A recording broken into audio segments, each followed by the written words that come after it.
Hello friends, welcome to my YouTube channel. இந்த வீடியோவில் நம்ம எதை பற்றி பார்க்க போகிறோன்னா, நம்ம அமெரிக்காவில் எப்படிலாம் ஸ்னோ பொழியும், எந்தெந்த டைம்லலாம் ஸ்னோ பொழியும், ப்ளஸ் வந்து எங்கள் கம்யூனிட்டியில் பெஞ்ச ஸ்னோவை நான் வீடியோ எடுத்திருக்கேன். அதை பாருங்கள், பார்த்து என்ஜாய் பண்ணுங்கள். ஸ்னோ பொழியறதுக்கு முன்னாடி எப்படி இருந்தது, ஸ்னோ பொழிஞ்சதுக்கு அப்புறம் எப்படி இருந்தது, லைக் எவ்வளோ கஷ்டம் நடக்கிறது வெளியில் வின்டரில் இங்கே, அதெல்லாம் காமிச்சிருக்கேன் இந்த வீடியோவில். பார்த்து என்ஜாய் பண்ணுங்கள். இது வந்து நான் தங்கியிருந்த அப்பார்ட்மெண்ட். அந்த அப்பார்ட்மெண்ட்டுக்கு பின்னாடி இருக்கிற ஏரியையும் அதோட பேக்யார்ட் வியூவையும் தான் நீங்கள் பார்த்துட்ருக்கீங்க. இப்போ வந்து ஃபுல்லாக ஸ்னோவே இல்லாமல் இருக்குது இந்த ஏரியா. இதுவே இன்னும் கொஞ்சம் நேரம் கழிச்சு எவ்வளோ ஸ்னோவாக இருக்குதுங்கிறத மட்டும் நீங்கள் பாருங்கள். இந்த வீடியோவில் இன்னும் கொஞ்சம் நேரம் கழிச்சு காமிக்கிறேன், அதையும் பாருங்கள். யூஸ்வலாக இங்கே டிசம்பர், ஜான்வரி, பிப்ரவரி மந்தில் வந்து ஸ்னோ பொழியும். அது ஊருக்கு ஊர் வேறுபடும். வட மாநிலங்கள்லாம் பார்த்தீங்கன்னா, அமெரிக்காவில் உள்ள வட மாநிலங்கள்லாம் பார்த்திங்கன்னா வந்து நவம்பர், அக்டோபர்லேயே பெய்ய ஆரம்பிச்சிடும். பிப்ரவரி, மார்ச் வரலும் பெஞ்சு முடிக்கும். ஆனால் தென் மாநிலங்கள்லாம் பார்த்திங்கன்னா டிசம்பர், ஜனவரியில் மட்டும்தான் பெய்யும். அந்த மாதிரி ஒரு வாட்டி பெஞ்சப்போ எடுத்த வீடியோ தான் இது. நான் அந்த டைமில் வந்து தென் மாநிலங்களில் இருந்தேன். நார்த் கரோலினான்னு ஒரு மாநிலத்தில் இருந்தேன். அப்போது வந்து ஆஃபீஸில் மாட்டிக்கிட்டோம் நாங்கள் முதல் வாட்டி ஸ்னோ பொஞ்சப்போ. அப்போ எடுத்த வீடியோ. அதுக்கப்புறம் ஆஃபீஸ்லேருந்து வீட்டுக்கு வந்துட்டோம். வர்றதுக்கு ரொம்ப கஷ்டப்பட்டோம். லைக் கார் கண்ணா பின்னான்னு வளைஞ்சது. நாங்கள் வச்சுருந்ததெல்லாம் 2 வீல் டிரைவ் கார் தான். 2 வீல் டிரைவ் கார்னால் வந்து ஆக்சல் பின்னாடி கனெக்ட் ஆகிருக்காது. ஸோ காரு கண்ணா பின்னான்னு இழுத்துட்டு போவோம் அந்த ஸ்னோவில். லைக் கொஞ்சம் வேகமாக போனோம்னா வந்து நம்ம போகிற டேரெக்ஷன்லேருந்து வேறு டேரெக்ஷன் இழுத்துட்டு போவோம். ரொம்ப டேஞ்சரு. ஸோ அதெல்லாம் மீறி சேஃபாக ஓட்டிகிட்டு வீட்டுக்கு வந்து சேர்ந்துட்டோம். அன்றைக்கி வந்து நிறைய ஆக்சிடெண்ட் நடந்தது. நாங்கள் வழியிலே பார்த்துக்கிட்டே தான் வந்தோம். ஸோ ரொம்ப கேர்ஃபுல்லாக தான் ஓட்டிகிட்டு வந்தோம்.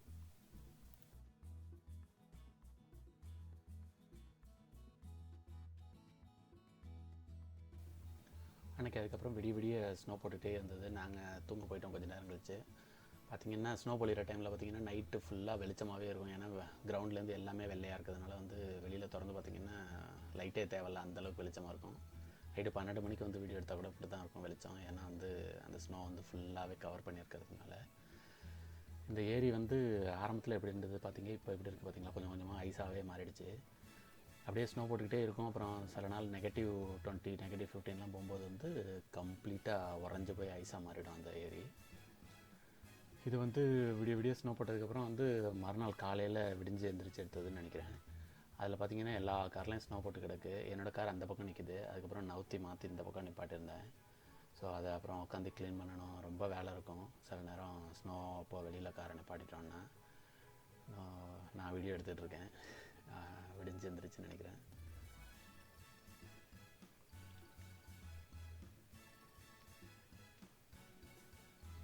ஸோ இந்த வாட்டி ஆக்சுவலி வந்து நார்த் கரோலினாவில் வந்து ஸ்னோ ஸ்டார்ம் மாதிரி வந்துருந்தது. அதனால தான் வந்து இவ்வளோ ஹெவியாக ஸ்னோ போடுது. யூஸ்வலாக நார்த் கரோலினாவில் இவ்வளோலாம் ஸ்னோ போடவே கூடாது. நார்த் கரோலினா, டெக்ஸாஸ் இந்த மாதிரி மாநிலங்களெல்லாம் வந்து ரேர் இந்த மாதிரி ஸ்னோ போடுறது. எப்போயாவது தான் இந்த மாதிரி ஸ்னோ போடும். ஆனால் ஒரு சில வருஷம் வந்து திடீர்னு ஒரு ஸ்னோ ஸ்டார்ம் ஃபார்ம் ஆகும். அந்த மாதிரி ஸ்னோ ஸ்டார்ம் ஃபார்ம் ஆகும்போது வந்து ஒரு 3-4 நாளைக்கு பிரித்து எடுத்துடும் ஸ்னோ. அங்கெல்லாம் வந்திங்கன்னா ப்ரிப்பேர்டாகவும் இருக்க மாட்டாங்க அந்த மாநிலங்களெல்லாம். ஏன்னா வந்து அவங்கெல்லாம் வந்து ரெகுலராக ஸ்னோ பார்க்குற டைப் கிடையாது.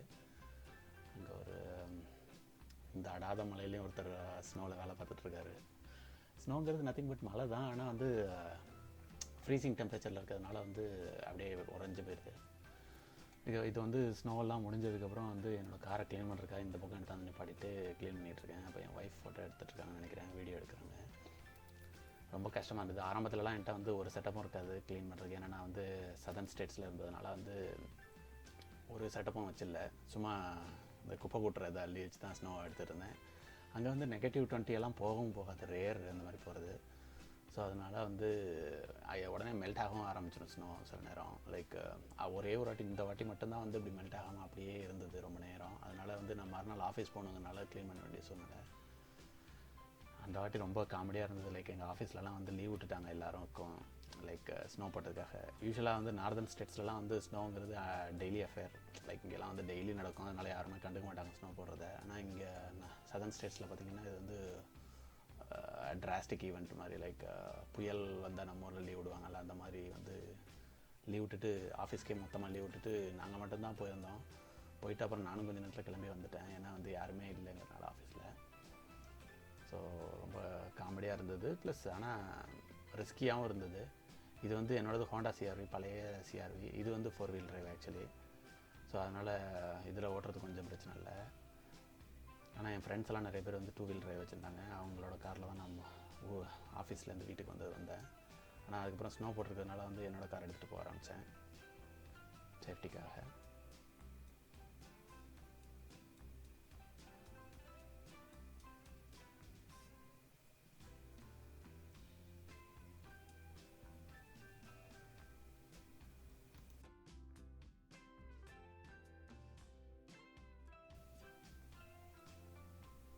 அதுக்கப்புறம் பார்த்திங்கன்னா வந்து நான் கார் எடுத்துகிட்டு நான் என் ஒய்ஃப் எல்லோரும் வந்து சும்மா ஸ்னோ போட்டிருக்கல எப்படி தான் இருக்குது, அப்படி ஊரெல்லாம் எப்படி இருக்குன்னு பார்க்கலான்ட்டு சும்மா ஒரு ரைடு போனோம். பார்த்தா ஒரு சில இடங்களில் ரோடை க்ளீன் பண்ணியிருந்தாங்க, ஒரு சில இடங்களில் க்ளீன் பண்ணல. க்ளீன் பண்ணாத இடத்துலலாம் வந்து கார் கொஞ்சம் ஸ்கிட்டாக தான் செஞ்சிச்சு. பட் ஆனால் என்னோட 4 வீல் டிரைவ் காராக இருக்கிறதுனால வந்து பிரச்சனை இல்லை. கொஞ்சம் ஓரளவு பிரேக் பிடிச்சா பிரேக் நின்றுச்சு. இதே 2 வீல் டிரைவ் காராக இருந்தால் பிரேக் பிடிச்சா பிரேக் கூட நிற்காது, அது பாட்டுக்கு இழுத்துக்கிட்டு போயிட்டே இருக்கும். அந்த எக்ஸ்பீரியன்ஸும் எனக்கு இருக்குது. அதான் லைக் 4 வீல் டிரைவ் கார் வச்சுருந்ததுனால கொஞ்சம் நான் தப்பிச்சேன் அந்த டைம்லாம். பட் ஆனால் இப்போ இந்த காரை நான் விற்றுட்டு வேறு கார் வாங்கிட்டேன். லைக் ஹோண்டா ஒடிசி மாதிரி கார் வாங்கிட்டேன் குழந்தைங்கலாம் இருக்கிறதுனால. ஸோ அந்த கார் பார்த்திங்கன்னா நிற்காது அந்தளவுக்கு எஃபெக்டிவாலாம். பட் ஆனால் கொஞ்சம் கொஞ்சமாக எக்ஸ்பீரியன்ஸ் வந்துருச்சு. இப்போ நாங்கள் ஓட்ட கற்றுக்கிட்டோம், அதனால் பிரச்சனை இல்லை. ஆனால் இந்த டைம்லலாம் வந்து எனக்கு இதெல்லாம் ஆரம்ப டைமில் நான் இங்கே இருந்தப்போ. ஸோ எனக்கு ஓட்ட தெரியாது அந்தளவுக்குலாம் வந்து ஸ்னோலெல்லாம். ஸோ ரொம்ப கஷ்டப்பட்டோம். ஆனால் ரொம்ப நாள்லாம் இல்லை இந்த மாதிரி அந்த ஊரெல்லாம் ஸ்னோ ரொம்ப நாள் இருக்காது சதர்ன் ஸ்டேட்ஸில். ஸோ அதுக்கப்புறம் காரை நிப்பாட்டிட்டு அப்படியே எங்கள் அப்பார்ட்மெண்ட் கம்யூனிட்டி சுற்றி வீடியோ எடுத்துகிட்டு இருந்தோம், ஃபோட்டோ எடுத்துருந்தோம், எல்லாம் பண்ணோம்.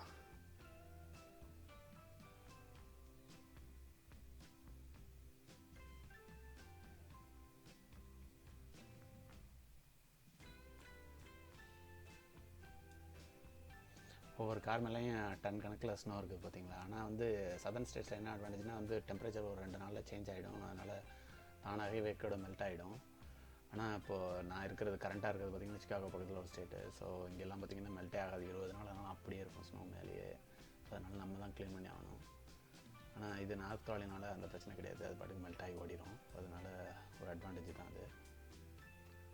ஸோ ஒரு நாள் 2 நாள் யாரும் வேலைக்கெல்லாம் போகாமல் அப்படியே இருக்கணும்னு நினச்சிட்டாங்கன்னா அப்படியே க்ளீன் பண்ணாமல் விட்டாங்கன்னா அதுவே தானாக மெல்ட் ஆகி ஓடிடும் 2-3 நாளில். ஆனால் இந்த டைம் பெஞ்ச ஸ்னோ வந்து அப்படியே கிடந்துச்சு ரொம்ப நாள். ஏன்னா வந்து ஒரு ஸ்னோ ஸ்டார்ம் வந்துருந்தது, அதில் வந்து ஒரு 4-5 நாள் வந்து ஸ்னோ அப்படியே இருந்தது. ஸோ ஆனால் ஸ்னோ டைமில் வந்து இங்கே பார்த்திங்கன்னா ரொம்ப கார் எடுத்துகிட்டு ஓட்ட முடியாது, ரிஸ்க்கு தான் கொஞ்சம் சதர்ன் ஸ்டேட்ஸ்லலாம். ஏன்னா வந்து ரோடெல்லாம் க்ளீனாக இருக்காது, நமக்கு ஓட்டவும் தெரியாது, முக்கால்வாசி டிரைவர்ஸ்க்கு ஓட்டவும் தெரியாது, ஸ்னோவில் எப்படி ஓட்டுறதுன்னு தெரியாது. ஸோ அதனால் கொஞ்சம் ரிஸ்க்கு தான்.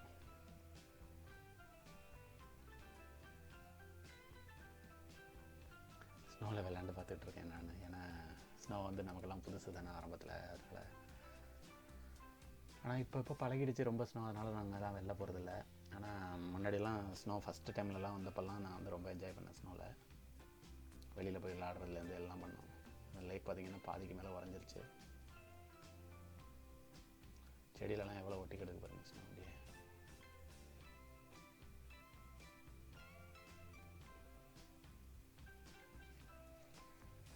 ஸோ இந்த ஸ்டேட்டை விட்டுட்டு நாங்கள் இப்போ வந்து அயோவான்னு சிக்காகோ பக்கத்தில் இருக்கிற ஒரு ஸ்டேட்டுக்கு வந்துவிட்டோம். அங்கே பார்த்திங்கன்னா இது சர்வ காலமும் ஸ்னோ போட்டுக்கிட்டே தான் இருக்கும்.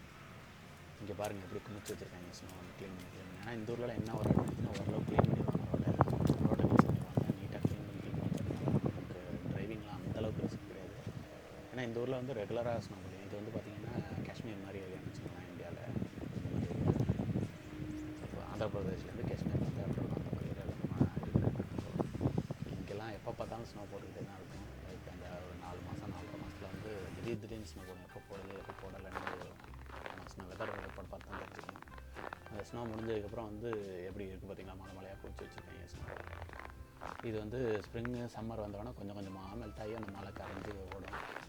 இப்போல்லாம் ஆற்றுலலாம் பார்த்திங்கன்னா ஃபுல்லாக இருக்கும். இந்த வீடியோவை பார்த்தமைக்கு ரொம்ப நன்றி. சப்ஸ்கிரைப் பண்ணுங்கள், லைக் பண்ணுங்கள். இது மாதிரி இன்னும் நிறைய வீடியோஸ் நான் போடுறேன். ப்ளீஸ் வாட்ச் பண்ணுங்கள், சப்ஸ்கிரைப் பண்ணுங்கள், லைக் பண்ணுங்கள். Thank you so much.